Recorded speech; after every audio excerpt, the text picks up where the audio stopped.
জয় কৃষ্ণ কালী মায়ের জয়, জয় সোনা মায়ের জয়, জয় মঙ্গলা মায়ের জয়। বন্ধুরা সবাই কেমন আছেন? আশা করছি সবাই ভালো আছেন, সুস্থ আছেন কৃষ্ণ কালী মায়ের কৃপায়। আমিও ভালো আছি আপনাদের ভালোবাসায় এবং কৃষ্ণ কালী মায়ের কৃপায়। আমি লিপসিং মিঠু প্রত্যেক দিন আপনাদেরকে কিছু না কিছু গুরুত্বপূর্ণ আপডেট আমি আমার ভিডিওর মাধ্যমে এবং আমার ভয়েসের মাধ্যমে দিয়ে থাকি। চলুন বন্ধুরা ভিডিওটি দেখতে থাকুন, কৃষ্ণ কালী মায়ের দর্শন করতে থাকুন আর আমার ভয়েসের মাধ্যমে আপডেট পেতে থাকুন। যদি কোনো নতুন বন্ধুর কাছে আমার এই ভিডিওটি গিয়ে থাকে অবশ্যই চ্যানেলটিকে সাবস্ক্রাইব করে বেল নোটিফিকেশান অল করে রাখবেন, তাহলে প্রত্যেক দিন আপনি যে আপডেট পেতে চান কৃষ্ণ কালী মায়ের মন্দিরের বা কৃষ্ণ মঙ্গলা মাকে নিয়ে পেয়ে যাবেন। ভক্তি ভরে পুজো দিতে গিয়ে অশান্তির সৃষ্টি হয় অনেক মন্দিরেই, তাই কৃষ্ণকালী মায়ের মন্দিরে যে হবে না সেটা কোনো কথা নয়। কৃষ্ণকালী মায়ের মন্দিরে গিয়েও কিছু কিছু ভক্ত আছেন যারা অশান্তির সৃষ্টি করে থাকেন। তাই একটা কথাই মা বলেছেন, অশান্তি সৃষ্টি না করে যদি শান্তিপূর্ণভাবে মায়ের কাছে ভক্তি ভরে পুজো দেওয়া যায় সেই পুজোটাই মা গ্রহণ করে থাকেন। ভক্তি ভরে পুজো দিতে গিয়ে অশান্তির সৃষ্টি হওয়া কেবল মনের শান্তি নষ্ট করে না, আধ্যাত্মিক এবং মানসিকভাবেও নেতিবাচক প্রভাব ফেলে। পুজোর মূল উদ্দেশ্য হলো ঈশ্বরের সাথে সংযোগ স্থাপন করা, কিন্তু অশান্তি বা ঝগড়া হলে মন থেকে ভক্তি সরে গিয়ে সেখানে ক্রোধ জায়গা করে নেয়, ফলে পূজার যে মূল উদ্দেশ্য ব্যর্থ হয়ে যায়। মন্দির বা পুজোর স্থানকে ইতিবাচক শক্তির কেন্দ্র ধরা হয়।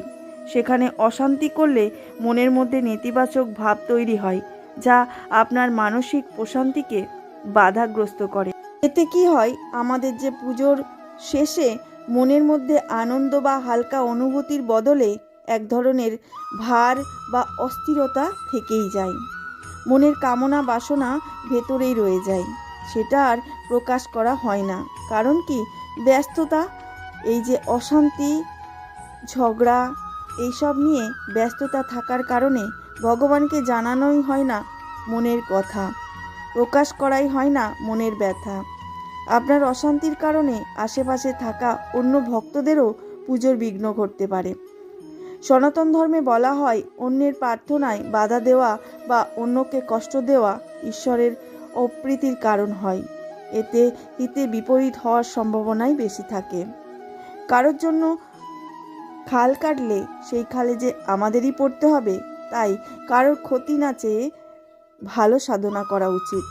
শাস্ত্রে বলা হয়েছে, শান্তিই পরম ধর্ম। ভগবান শান্ত মনে ও পবিত্র হৃদয়ে ডাকলে দ্রুত সাড়া দেন। অশান্ত মনে পুজো দিলে তা অনেকটা অশুচি বা অপবিত্র ভাবনার মতো কাজ করে, যা পুজোর পূর্ণ ফল পেতে বাধা দেয়। সহনশীলতা অত্যন্ত জরুরি সকল ভক্তদের জন্য। লাইনে দাঁড়ানো বা ভিড়ের মধ্যে কেউ ধাক্কা দিলে তা হাসি মুখে এড়িয়ে যাওয়ার চেষ্টা করতে হয়। পুজোর সময় যতটা সম্ভব কম কথা বলা এবং মৌন থাকাই ভালো।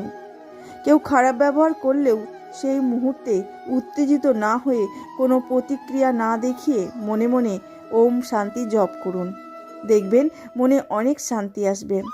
ভগবান বাইরের উপাচারের চেয়ে মনের ভক্তি বেশি দেখেন। ঝগড়া করে দামি ভোগ দেওয়ার চেয়ে শান্ত মনে এক ফোঁটা জল এবং তুলসী পাতা অর্পণ করা অনেক বেশি ফলদায়ক। যে কোনো মন্দিরেই দেখবেন ভিড় অনেক থাকে, সবাই চান তার প্রার্থনা মায়ের কাছে যাক, তাই অনেক ভক্তরাই ভিড়ে ঠেলাঠেলি ঝগড়াঝাটি করে থাকে। সবসময় ভগবান বলেছেন, অন্তরের ভালোবাসা, অন্তরের ভক্তি হলো সব থেকে বড় ভক্তি। এটা কালী নয়, এটা কৃষ্ণ। এটা আমার ছেলে এসেছে, ও কালী হয়ে কেন এসেছে? ও সবাইকে দেখাতে এসেছে আমি কৃষ্ণ, আমি কালী। বুঝিয়ে দিয়েছে।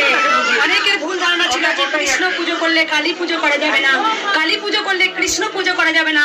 ভগবান শ্রীকৃষ্ণ গোবিন্দ গীতারি বোঝাচ্ছে, আমি সব, আমি তো সব। কৃষ্ণই কালী হয়ে এসেছে। এমনি এমনি এমনি আমি যে আমার নেতা মা নাম নিয়েছে কৃষ্ণ কালী।